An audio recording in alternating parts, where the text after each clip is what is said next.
Everyone, this is काजल ब्याहुत। जैसा कि हमने इसके पहले लेक्चर में कक्षा 6 पॉलिटी का यूनिट 1 का लेसन 2 विविधता और भेदभाव यानी डाइवर्सिटी और डिस्क्रिमिनेशन के बारे में पढ़ा था। आज हम उसी प्रकार यूनिट 2 गवर्नमेंट के बारे में पढ़ेंगे। यानी इस लेसन में क्या यानी गवर्नमेंट क्या है, ये कैसे काम करती है या कैसे निर्णय लेती है। जैसे अगर हम एक उदाहरण लेके समझे तो नॉर्मली बोला जाता है कि जैसे अगर कोई स्कूल है जैसे अब स्कूल को चलाने के लिए कुछ नियम का ज़रूरत पड़ेगा।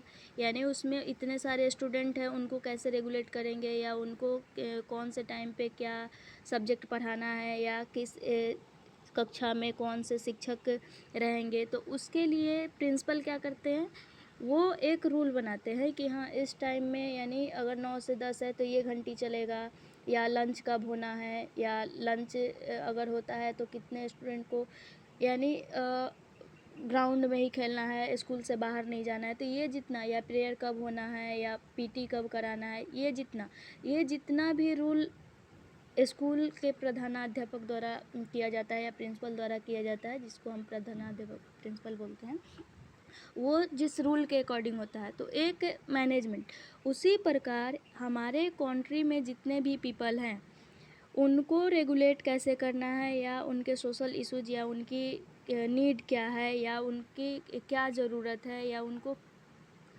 कब क्या चाहिए।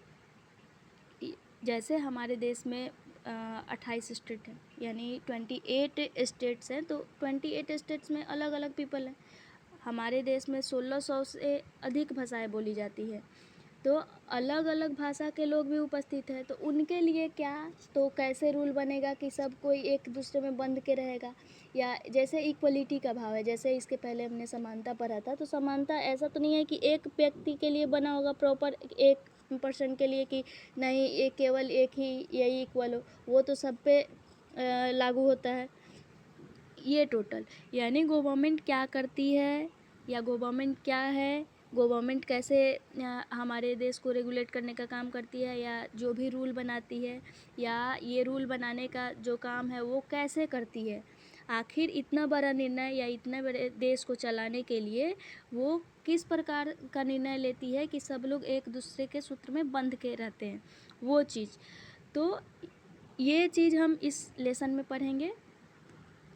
इसके अलावा टाइप्स ऑफ गवर्नमेंट करने का मतलब है कि सरकार का प्रकार। यानी ज़रूरी नहीं है कि अगर इंडिया एक लोकतांत्रिक या डेमोक्रेटिक कंट्री है तो अदर कंट्री भी डेमोक्रेटिक हो या लोकतांत्रिक हो, जहाँ पे जनता की बात सुनी जाए। यानी अलग अलग प्रकार से भी हो सकता है। जैसे हमारे देश में ही बहुत पहले जब लोकतांत्रिक राज्य नहीं था, यानी लोकतांत्रिक सरकार नहीं थी हमारे देश में, तो उसके पहले ब्रिटिश शासन करते थे, तो उनका शासन चलता था। फिर कहीं कहीं जैसे हैदराबाद जब हमारे कंट्री में मिला हुआ नहीं था, तो वहाँ पे भी राजतंत्रीय सरकार था, यानी हैदराबाद का निज़ाम हस्ताक्षर किया तब हमारे कंट्री में शामिल हुआ एक स्टेट के रूप में। तो वो चीज़, तो हमको यहाँ पे पढ़ना है कि डेमोक्रेटिक और नॉन डेमोक्रेटिक में अंतर क्या है। ये चीज़ भी हम किस चीज़ के अंतर्गत पढ़ेंगे, गवर्नमेंट के अंतर्गत पढ़ेंगे। जैसे क्या होता है कि हम जैसे सुनते हैं कि कभी कभी क्या होता है कि प्याज का मूल्य बढ़ गया या प्याज की दर में कमी आ गया, आलू का रेट बढ़ गया। जैसे इसके पहले 20 रुपये आलू मिला, फिर अचानक हो गया 35 रुपये किलो आलू। तो ये कैसे हो गया। या जब हमारे कंट्री में क्या होता है कि कभी अकाल पड़ जाता है, सूखा आ जाता है, बाढ़ आ जाता है, भूकंप आता है, तो जितने भी लोगों के घर बार नष्ट होते हैं या जो नदी के किनारे रहते हैं उनका घर दह जाता है, यानी पानी के बहाव में सारा घर दह जाता है, तो उनको कौन देखेगा। तो वो टोटल क्या करती है, गवर्नमेंट ही करती है। या कभी कभी जैसे हमारा राज्य में जैसे बिहार का अगर बात किया जाए तो 2009-10 के करीब बिजली आया था, तो उसके पहले भी तो बिजली कहीं आया होगा। तो बिजली कैसे आया, यानी कैसे काम ये सरकार ने किया, तो कुछ तो वो काम उठाया होगा। या जैसे कामगारों के अधिकार की रक्षा की मांग, यानी पहले एक होता है कि मनरेगा के तहत 100 दिनों की गारंटी दी जाती है काम करने का, तो ये टोटल तो सरकार क्या करती है, ये टोटल कार्य करती है कि लोग क्या कर सके, अपने जीवन को चला सके या उस पर डिपेंड होके पैसे कमाए और अपने आजीविका में उसको उपयोग करें।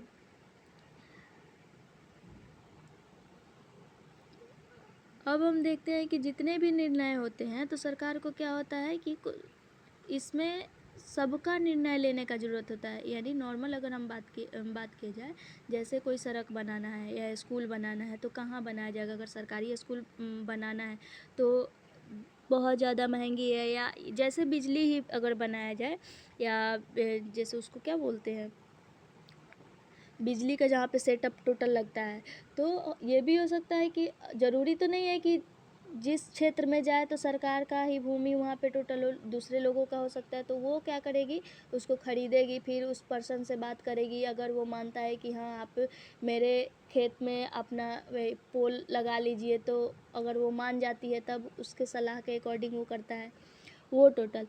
तो जितना भी निर्णय लेने का ज़रूरत होती है, ये क्या करता है, गवर्नमेंट अपने नीड के अकॉर्डिंग ये टोटल करता है, जो लोगों के भलाई के लिए ही होता है। फिर बहुत सारे चीज़ों का दाम, जैसे महंगाई बढ़ जाती है तो फिर समय समय पे उसमें उसका महंगाई बढ़ना फिर कम होना, ये टोटल।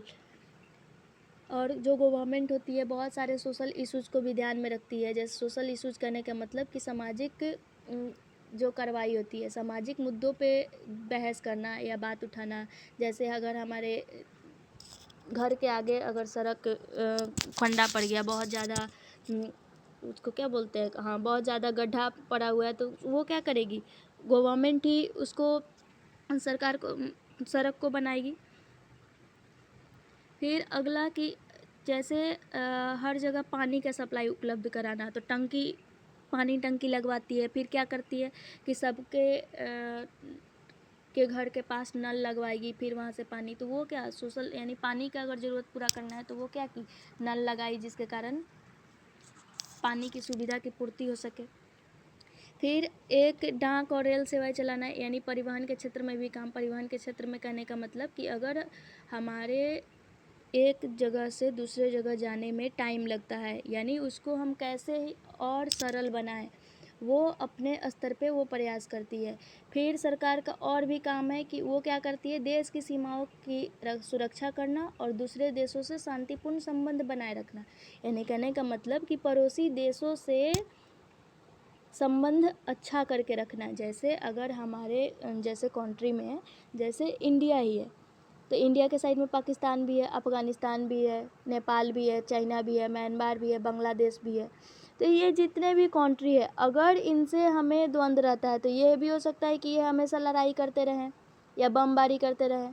तो वहाँ पे क्या किया जाता है, सौहार्दपूर्ण रखा जाता है, दोस्ती रखा जाता है, एक दूसरे के हित के बारे में समझा जाता है, या उनको जब ज़रूरत पड़ता है तो हम साथ देते हैं, फिर हमारा ज़रूरत पड़ता है तब वो साथ देते हैं। अगर हम किसी का ज़रूरत पे साथ नहीं देते हैं तो वो भी साथ नहीं देगा। तो हम लोग क्या करते हैं, इस प्रकार अपनी देश की सीमाओं की रक्षा करना और शांतिपूर्ण संबंध बनाए रखने का काम क्या करती है, हमारी गवर्नमेंट करती है। फिर दूसरे क्षेत्र में देश के सभी नागरिकों को पर्याप्त भोजन और अच्छी स्वास्थ्य सुविधाएं मिले। जैसे नॉर्मल हमारे राज्य में ही क्या होता है कि BPL APL कार्ड के थ्रू क्या मिलता है, गेहूँ चावल सब दिया जाता है, यानी कम मूल्य पे, यानी 2 रुपये 2.5 रुपये किलो, 35 किलो 25 किलो, ऐसे जितना भी उनका राशन देने का होता है मंथली, वो टोटल। चीनी भी मिलता है, दाल भी पहले मिलता था, अभी भी शायद मिलता है, तो वो टोटल। तो क्या करती है गवर्नमेंट, लोगों की ज़रूरतों को ध्यान भी रखती है और उनकी अच्छी स्वास्थ्य सुविधा, यानी सरकारी हॉस्पिटल। अगर हमारे साथ क्या हो कि हम जाते हैं सरकारी हॉस्पिटल में, लेकिन वहाँ पे अगर हम व्यवस्था देख रहे हैं कि नहीं, मतलब उच्च वर्ग है तो उसको क्या मिल रहा है, ज़्यादा सपोर्ट मिल रहा है, लेकिन जो मध्यम वर्ग है, निम्न वर्ग है, उसको ज़्यादा सपोर्ट नहीं मिल रहा है, या उसके लिए सुविधाएं पर्याप्त नहीं है, या जो सुविधाएं उच्च वर्ग को दी जा रही है वो सुविधाएं निम्न वर्ग को नहीं मिल रहा है, तो वहाँ पे तो भेदभाव हो गया।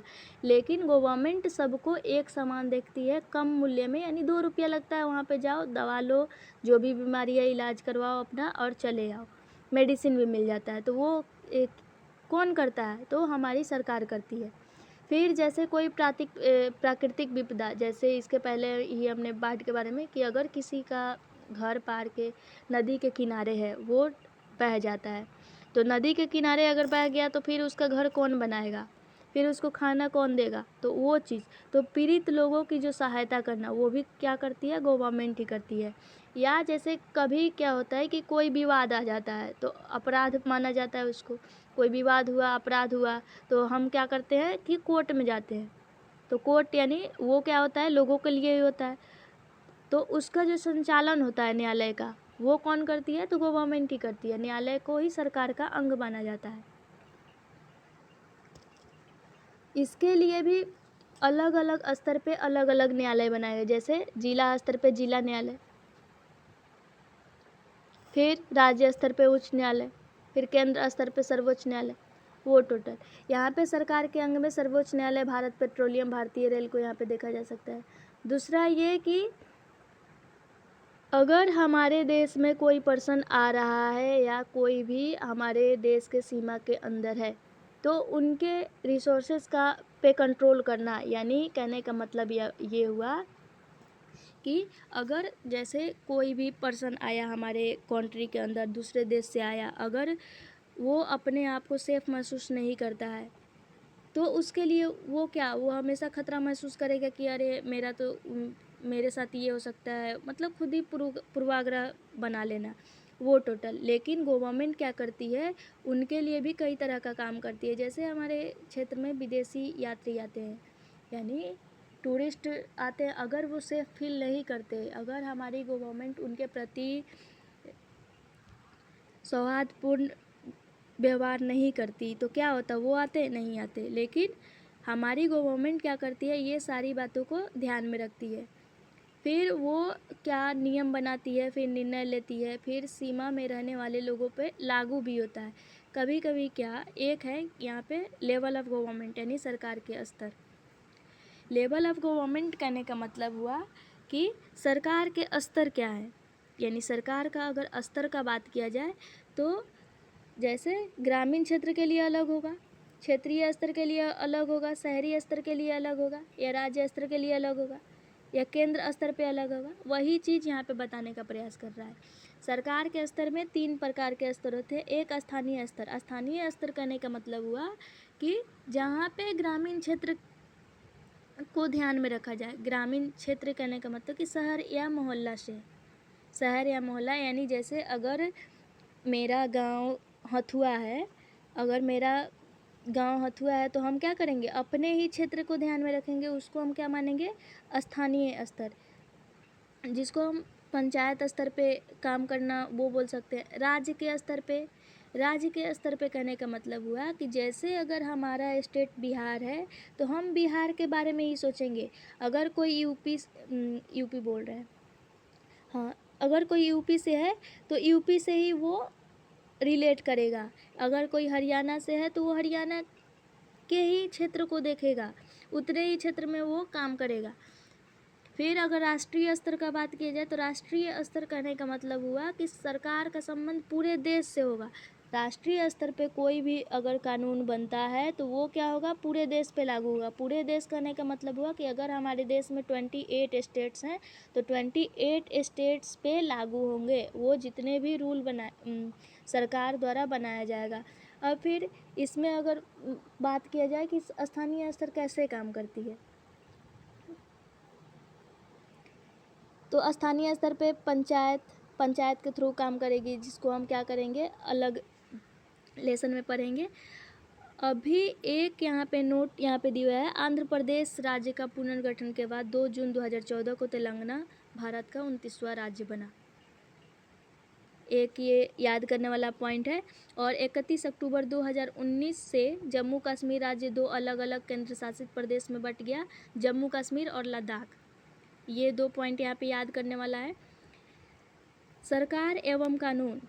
अब सरकार एवं कानून, जैसे इसके पहले ही हमने पढ़ा था कि देश के लोगों को रेगुलेट करने के लिए सरकार क्या बनाती है, रूल बनाती है, लॉ बनाती है, कानून बनाती है, जिसको लोगों द्वारा मानना होता है और लोग उसको मानते हैं। कभी कभी क्या होता है कि अगर लोग नहीं मानते हैं तो उनको बाध्य किया जाता है। बाध्य करने का मतलब हुआ जैसे हम जा रहे हैं मोटरसाइकिल चला के, हम लाइसेंस नहीं बनवाए, 18 से हम नीचे भी है और गाड़ी चलाते हुए हम पकड़े गए, अगर लाइसेंस नहीं दिखाते हैं तो वहाँ पे क्या हमको होगा, जुर्माना भरना पड़ता है, जेल का सज़ा काटना पड़ता है।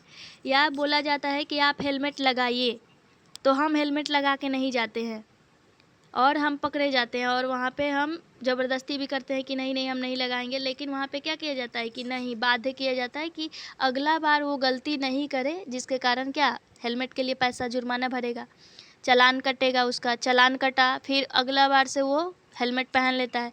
तो वहाँ पे बाध्य करने का काम।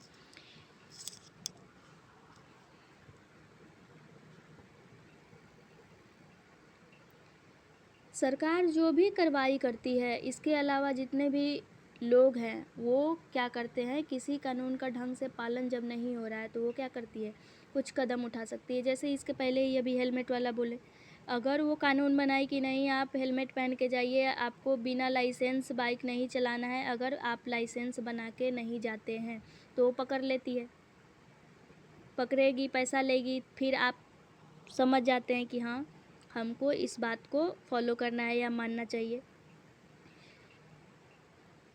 फिर कभी कभी क्या होता है कि जैसे हम किसी नौकरी पर्पज़ से जॉब लेने के लिए किसी कंपनी में गए, वहाँ पे हमारे निम्न स्थिति को देख के, या मेरा जाति निम्न जाति का है तो वो स्थिति देख के या रिलीजन को देख के, मतलब अगर हम मुस्लिम हैं या हिंदू हैं तो वो चीज़ विभेद करके हमको नौकरी नहीं मिलता है, तो वहाँ पे अगर भेदभाव किया जाता है तो हम लोग क्या कर सकते हैं, कोर्ट जा सकते हैं और सरकार क्या करेगी, हमारा हेल्प भी करती है। और न्यायालय द्वारा जो भी आदेश मिलता है कि इसके लिए क्या कदम उठाना चाहिए, वो टोटल गवर्नमेंट द्वारा उठाया जाता है, जिससे हमें नौकरी मिल जाए, यानी वो हमारे भलाई के लिए ही काम करती है। सरकार के प्रकार, जैसे types of government. Types of government कहने का मतलब कि जैसे किसी देश में क्या होता है कि लोकतांत्रिक है, किसी देश में है कि राजतांत्रिक है। लोकतांत्रिक कहने का मतलब है कि लोकतंत्र यानी लोक यानी जनता, तंत्र यानी शासन, यानी जनता का शासन, यानी जनता क्या करती है, अपने प्रतिनिधि चुनती है, वो तो डायरेक्ट शासन नहीं करती, यानी प्रत्यक्ष शासन नहीं करती, अप्रत्यक्ष रूप से करती है। लोगों द्वारा क्या किया जाता है, चुनाव के समय में नेता को चूज किया जाता है, फिर एक वो नेता जीत जाते हैं, फिर उनको जब हम वोट देते हैं तो नेता मिल जाते हैं, फिर वो क्या करते हैं, वो गवर्नमेंट बनाते हैं। फिर जितना भी हम लोगों का प्रॉब्लम होता है, यानी हम क्या करते हैं, उनको रखते हैं, उनके सामने अपना बात रखते हैं। जैसे गांव में क्या होता है, हम लोग को अगर गांव में कुछ भी जैसे पंच बैठाया जाता है तो मुखिया निर्णय लेता है, यानी पंच का एक बनाया जाता है कि हाँ ये निर्णय लेगा, वो टोटल। उसी प्रकार हम लोकतांत्रिक सरकार में क्या होता है कि लोकतांत्रिक सरकार में जनता क्या करती है, वोट देती है, नेता चूज करती है, फिर वो एक प्रतिनिधि के रूप में हमारे लिए काम करते हैं। फिर जो भी हमारे सोशल इश्यूज होते हैं वो गवर्नमेंट के पास लेके जाते हैं। कहने का मतलब हुआ कि टोटल तरफ से आज़ादी, यानी हम अपना बात रख सकते हैं। डेमोक्रेटिक कहने का मतलब हुआ कि हम अपना बात सामने रख सकते हैं, हम पे कोई पाबंदी नहीं है कि हमको यही करना है, या हम यहाँ नहीं जा सकते हैं, वहाँ नहीं जा सकते हैं, यानी कोई पाबंदी नहीं है। या जैसे अगर कोई गवर्नमेंट काम कर रही है, अगर वो उसका विरोध हो रहा है तो उसको सफाई भी देना पड़ता है कि आप बताइए जो भी निर्णय लिए, कदम उठाए तो क्यों किए, वो टोटल। फिर एक दूसरा तरफ जो सरकार होता है वो राजतंत्रीय सरकार होता है। राजतंत्रीय करने का मतलब कि जहाँ पे राजा का शासन होता है। राजा का शासन करने का मतलब वहाँ पे राजा सफाई नहीं देगा, उसका एक गुट होता है, वो अपने में बात करेगा, फिर लेकिन राजा के हाथ में ही सत्ता होता है कि वो उसको निर्णय क्या लेना है। अगर कोई अपराध किया, लेकिन वहाँ पे अगर व्यक्ति बोल रहा है कि नहीं नहीं मैंने अपराध नहीं किया है, लेकिन अगर राजा के गुट द्वारा अगर वहाँ पे सब साबित हो गया कि नहीं, यही व्यक्ति गुनहगार है, तो अगर बोल दिया कि 50 कोरे बरसाए जाए तो 50 कोरे बरसेगा। लेकिन लोकतंत्र और बताया भी नहीं जाएगा कि किस लिए बरसाया गया, नहीं बताया जाएगा। लेकिन लोकतंत्र में ऐसा नहीं होता है। तो यहाँ पे दो डिफरेंस देखने को मिलता है। फिर लोकतंत्र में क्या होता है कि जनता के हाथों में शासन होता है, यानी जैसे जनता क्या करेगी जब नेता चूज करती है, तो ऐसा तो नहीं है कि वो ज़िंदगी भर के लिए नेता बन गया। हर 5 वर्ष पे चुनाव होगा, उसके हाथ में ये रहता है कि हम नेता को बदल सकते हैं। अगर हमारे पे 5 साल में कोई विकास नहीं हुआ, वो हमारा काम नहीं किया या नहीं सुन रहा है, तो हम क्या कर सकते हैं, अपना नेता बदल सकते हैं। लेकिन राजा वाला सिस्टम में ये नहीं होता है। वो टोटल क्या होता है कि अनुवंशिक करने का मतलब राजा का बेटा फिर बनेगा, यानी अगर राजा का डेथ हो जाता है तो राजकुमार फिर बनेगा, और सारा जो जिम्मा होता है वो राजा के ही हाथ में होता है। अगर उसका राजकुमार बेटा बनता है तो फिर राजकुमार के हाथ में चला जाएगा। लेकिन अंतिम जो निर्णय होता है वो किसके पास रहता है, राजा के पास ही रहता है। तो ये चीज़ हम लोग पढ़े।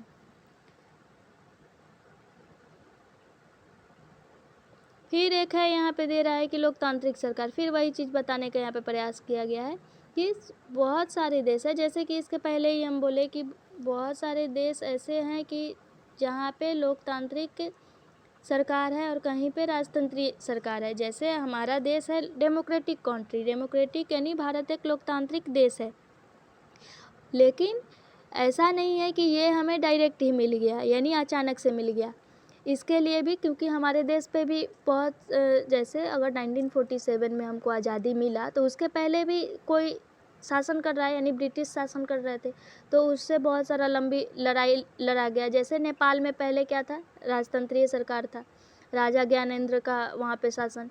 फिर बाद में उन्होंने भी संघर्ष किया, फिर लोकतंत्र आया। तो लोकतंत्र का मुख्य बात क्या है कि लोगों के पास अपने नेता को चुनने की शक्ति होती है। इसी अर्थ में हम लोग बोलते हैं कि लोकतंत्र क्या होता है, लोगों का शासन होता है।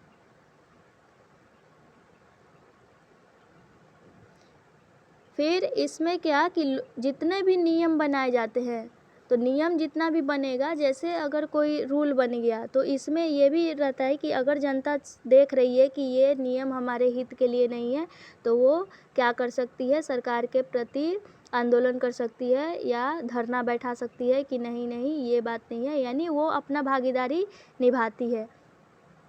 लोकतांत्रिक सरकार में ये होता है। और इस प्रकार को सरकार को हम क्या बोलते हैं, प्रतिनिधि लोकतंत्र। प्रतिनिधि लोकतंत्र करने का मतलब कि प्रतिनिधि के रूप में हम नेता को चूज करते हैं और वो लोकतंत्र में हमारे पे अप्रत्यक्ष रूप से भागीदारी निभाते हैं और जनता की बातों को सरकार के समक्ष रखते हैं। यहाँ पे ये भी लोग प्रतिनिधि लोकतंत्र में लोग सीधे बात नहीं रखते। सही बात है कि सीधे भाग कैसे, सीधे भाग नहीं लेते। कहने का मतलब ये हुआ कि जैसे चुनाव की प्रक्रिया द्वारा हम प्रतिनिधि को चुने, नेता बना, फिर नेता बना तो फिर अगर कोई भी प्रॉब्लम है तो हम गुट बनाए, फिर नेताजी आके सुने, नेताजी सरकार के पास गए, फिर वो बात कहते हैं। वो टोटल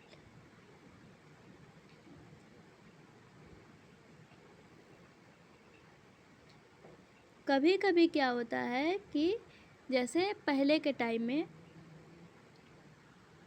जब ब्रिटिश शासन था तो वहाँ पे क्या होता था, एक अंतर देखा जाता था कि जो गवर्नमेंट थी वहाँ पे कुछ ही वर्ग को आज़ादी थी। जैसे इसमें संघर्ष दिखाया गया है कि आखिर अचानक से तो ऐसा नहीं हुआ होगा कि पुरुष और महिला दोनों को वोट देने का अधिकार मिल गया, यानी राइट टू वोट पे हम बात कर रहे हैं।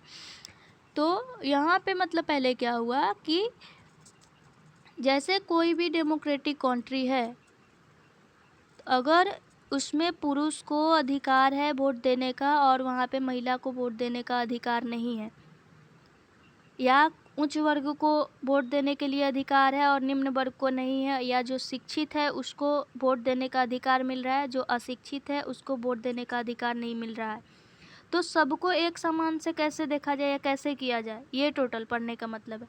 तो इसका मतलब है कि सबको एक समान अधिकार नहीं था, यानी एक समान राइट नहीं था कि वो वोट दे सके, जिसके कारण पहले क्या होता था कि कुछ ही लोग, यानी जैसे उच्च वर्ग वोट दिए, लेकिन जो शासन करने वाला नेता होगा वो क्या करेगा, वो टोटल पे शासन करेगा। अगर हमारे देश में आएगा तो वोट के टाइम में तो ये हुआ कि अशिक्षित लोग नहीं दिए, वो अपना मत नहीं दिए कि हाँ ये हमारे लिए नेता सही है, उच्च वर्ग के अकॉर्डिंग वो नेता चूज कर लिया गया। लेकिन वो नेता जब आएगा तो ऐसा तो नहीं है कि अशिक्षित लोग बाहर चले जाएंगे, वो तो उसी राज्य में रहेंगे या उसी देश में रहेंगे, लेकिन वो क्या करेगा, सब पे शासन करेगा और अपना नियम लगाएगा। तो वो टोटल, तो इस नियम के लिए तो भारत में आज़ादी से पहले बहुत लोग को वोट देने का अधिकार नहीं था, यानी बहुत कम लोग वोट देने के लिए अधिकार थे, बहुत कम लोगों को वोट देने का राइट था। इसीलिए जनता द्वारा आंदोलन होगा। अब कोई भी सरकार अगर ऐसा काम करती है जो सबके हित के लिए नहीं है तो एकदम ये बात स्पष्ट है कि वहाँ पे आंदोलन होगा, धरना बैठेगा। तो उसी में एक नेता आते हैं गांधी जी, जिन्होंने बहुत सारे लोगों के साथ मिलके इस का विरोध किया, और इस विरोध के फलस्वरूप अब अगर हम गवर्नमेंट का विरोध करेंगे, यानी अंग्रेज़ के विरोध में हम जाते हैं, तो जाहिर सी बात है कि अगर हम विरोध करते हैं, उसको नहीं पसंद है तो वो हमको मारेगा पीटेगा, या जो भी उसको अच्छा लगेगा वो करेगा। तो वो टोटल, तो 1931 में उन्होंने एक इंडिया पत्रिका में लिखा, यंग इंडिया पत्रिका उनका एक मैगजीन है, जिनमें एक उन्होंने अपना वाक्य कहा था कि मैं ये विचार सहन नहीं कर सकता कि जिस आदमी के पास संपत्ति है वो वोट दे सकता है, लेकिन वह आदमी जिसके पास चरित्र है या पर संपत्ति या शिक्षा नहीं, वह वोट नहीं दे सकता, या जो दिन भर अपना पसीना बहाकर ईमानदारी से काम करता है वो वोट नहीं दे सकता, क्योंकि उसने गरीब आदमी होने का गुनाह किया है। वही चीज़ जो इसके पहले हमने समझाया था कि जिसके पास यानी उच्च वर्ग है तो वही वोट दे सकता है, निम्न वर्ग है तो वो वोट नहीं दे सकता है। जिसके पास शिक्षा है वही वोट देगा और जिसके पास शिक्षा नहीं है वो वोट नहीं देगा। तो ये नियम नहीं होना चाहिए, यानी सबके लिए क्या होना चाहिए, एक समान व्यवहार होना चाहिए। उसी प्रकार जिस प्रकार हमारे देश में राइट टू वोट के लिए इतना सारा संघर्ष किया गया, उसी प्रकार अलग अलग देश में भी वोट देने का अधिकार, वोट के लिए यानी जो वुमेन है मैन से कंपेयर करते हुए, यानी जितना वर्चस्व वोट के अधिकार पे पुरुषों का है उतना महिला का हो सके, इस बात को पूरा करने के लिए अमेरिका, यूरोप और इंग्लैंड यानी बहुत सारे देशों में हुआ। वहाँ पे क्या समझा जाता था कि महिला जो है वो पुरुष के समान काम नहीं कर सकती है, यानी अगर पुरुष वर्ग बाहर काम कर रहा है तो वो बाहर काम करने के लिए बना है, और महिला अगर घर में है तो घर के काम के लिए ही बनी है, वो पुरुष से कंधा नहीं मिला सकती या पुरुष वाला काम महिला नहीं कर सकती है। तो यह संघर्ष 1914 यानी प्रथम विश्व युद्ध के दौरान बहुत ही मजबूत पकड़ लेता है, और इसमें महिला ने बहुत ही भागीदारी निभाई, जिसको हम क्या बोलते हैं, महिला मताधिकार आंदोलन, यानी महिला का मत के अधिकार के लिए आंदोलन करना। मत का अधिकार यानी राइट टू वोट, यानी वोट देने का राइट, जिसको इंग्लिश में हम बोलते हैं सफरेज मूवमेंट। सफरेज का मतलब ही होता है वोट देने का राइट, यानी वोट देने का अधिकार। अब युद्ध के दौरान तो बहुत सारे पुरुष क्या थे, लड़ाई में थे, इसीलिए उनको काम करने के लिए क्या अब बुलाया गया, जो पुरुषों के काम माने जाते थे। तो अब सरकार द्वारा क्या किया गया कि अगर महिला यहाँ पे आंदोलन कर रही है वोट देने मांगने के लिए या वोट देने के लिए, अब वोट देगी, अपना वो मत रखना चाहती है, वो नेता अपना चूज करना चाहती है, तो सरकार द्वारा मतलब क्या किया गया कि आप भी दिखाओ कि पुरुष के समान आप काम कर सकती हो या नहीं। तो प्रथम विश्व युद्ध के दौरान क्या हुआ कि जब पुरुष वर्ग वहाँ पे युद्ध में भागीदारी अपना निभा रहे थे, तो वहाँ पे महिलाओं को ये काम करने के लिए बोला गया कि जो जैसे अगर कोई पुरुष है ऑफिस में काम कर रहा है, वहाँ पे महिला को नहीं जाने दिया जा रहा है, तो वो टोटल काम जब वो करना शुरू कर दी महिला, तो सबको देख के क्या हुआ, आश्चर्य हुआ। यानी एक रूढ़िवाद धारणा उन्होंने बना लिया था। जैसे इसके पहले ही रूढ़िवाद धारणा के बारे में पढ़ा हुआ था हमने कि जब हम किसी व्यक्ति के बारे में क्या करते हैं कि एक बहुत ही पक्की धारणा बना लेते हैं कि नहीं ये व्यक्ति ऐसा ही होगा, या ये तो ऐसा कर ही नहीं सकता है। यानी कोई भी जैसे धारणा, अगर कोई क्राइम नहीं किया, हम बोल दिए कि नहीं वो अपराधी ही है और हम उसको गलत नज़रिए से देखने लगते हैं, वो टोटल। तो इसी प्रकार इसमें भी महिला पुरुष के समान काम नहीं कर सकती है, ये धारणा बना लिया गया था, जो कि ऐसा नहीं है। महिला भी पुरुष के समान काम कर सकती है और कंधे से कंधे मिला के आगे बढ़ सकती है। फिर महिला ने क्या किया, जो अब एक महिला तो आंदोलन नहीं करेगी। अगर महिला मताधिकार आंदोलन चल रहा है तो आंदोलन में तो ऐसा नहीं होगा कि एक ही पर्सन होगा, अब बहुत सारी महिलाएं। और अब अगर क्या बोलते हैं कि अगर बात सीधे से ना हो पाए तो उंगली टेढ़ा करना पड़ता है। तो वही चीज़, अगर हमारी बात अगर हम सीधा अपना रखते हैं, अगर सरकार नहीं मानती है तो हम और ज़्यादा धरना करेंगे। जैसे आंदोलन में क्या होता है कि जैसे कहीं टायर जलाने लगना, पुतला बना के वो करना, तो महिला द्वारा भी क्या किया, जंजीर से बांध कर प्रदर्शन किया गया। बहुत सारे, अगर हम सरकार का विरोध कर रहे हैं तो सरकार हमारे पे कुछ ना कुछ तो उपाय करेगी ही कि आंदोलन दब जाए। तो वो क्या, तो बहुत सारे जो क्रांतिकारी महिलाएं थी उनको जेल में भेजना, फिर भूख हड़ताल पे कितना महिला बैठी। तो इस प्रकार इतना सारा आंदोलन होने के बाद अमेरिका में औरतों को वोट देने का अधिकार मिला 1920 में, और उसके 8 साल बाद इंग्लैंड में मिला 1928 में, जहाँ पे औरत भी पुरुषों के समान वोट दे सकती थी।